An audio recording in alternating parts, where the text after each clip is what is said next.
Elvis Presley, the Shroud of Turin, and Jesus Christ. What do these things have in common? It turns out everything.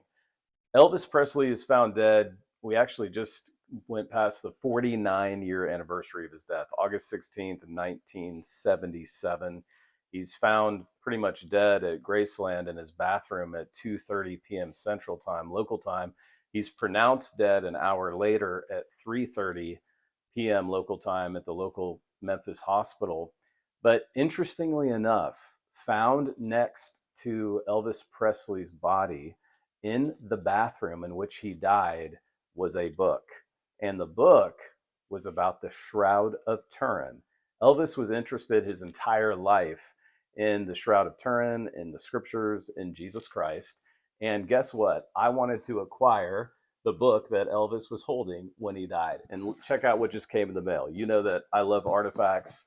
I love things that can point us to the gospel. And this is a story in history. And so I reached out to this book is very hard to find. I reached out to a rare book collector. The original price was very expensive, and thanks to her generosity, we came to an agreement. And I actually am opening this right now for the very first time.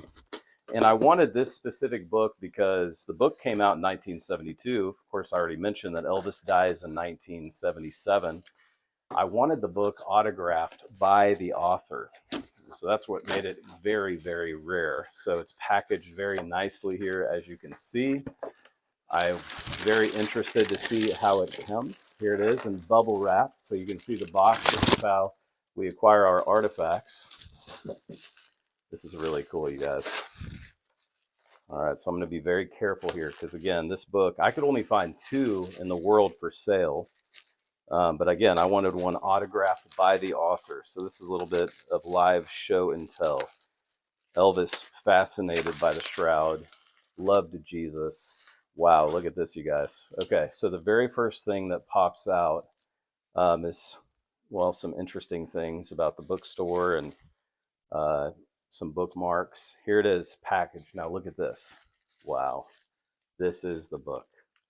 Okay, so we've got bubble wrap within bubble wrap, and I really appreciate the seller packaging this so carefully. I've got my Milwaukee X-Acto knife. I want to see. I've actually never read the book. This will be my first time seeing it, and I've read almost everything there is to read about the Shroud of Turin.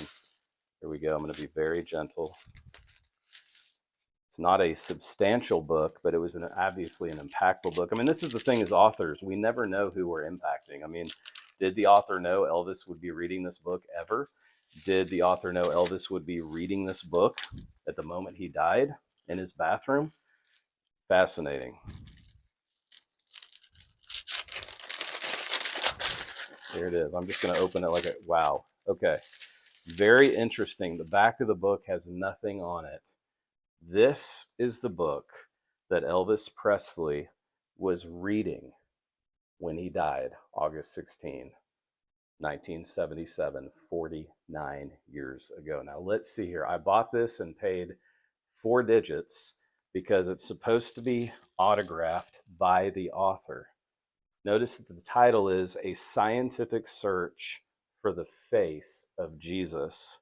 Forward by the author, let's see here, Frank O. Adams.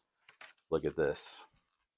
There's the author's signature. Notice the date of the signature. I have no idea who the Banks family is. Love, peace, blessings, signed and autographed by Frank O. Adams. Notice the date, November 3rd, 1977. Let's look at the table of contents. I mean, this is very, very interesting to me. There's acknowledgments in here. Think about it. The shroud would not be scientifically studied until 1976 by the 2 physicists, John Jackson and Eric Jumper, with their VP8 image analyzer. The STURP project would not occur until 1978. So this author is ahead of his time. A Scientific Search for the Face of Jesus, signed by the author, November 3rd, 1977. It's just an interesting book. I'm having, it says all pictures of the Holy Shroud in this book are copyrighted 1935 and 63. The images would be from the Enrie images. Those are the same images that C.S. Lewis had in his bedroom. So the copyright is 1972. That's when the book would have been released. And yet, again, autographed here by the author, 1977. Isn't this interesting? Elvis loved Jesus. I know that because I had the privilege of meeting Elvis's brother, who shared personal accounts of Elvis's love for Jesus. Of course, he struggled. He was a flawed man, as we all are, as we all do struggle. And yet, isn't it interesting? He was reading about the scientific search for the face of Jesus at the moment of his death. This is what I love about the Shroud of Turin. It brings people from all areas of culture and life right where they need to be brought to seeing the face of Jesus Christ. So, guess what? This is going in our exhibit. Can't wait to bring it to a city near you next time I speak on the Shroud of Turin. Remember, the tomb is empty and Jesus is alive.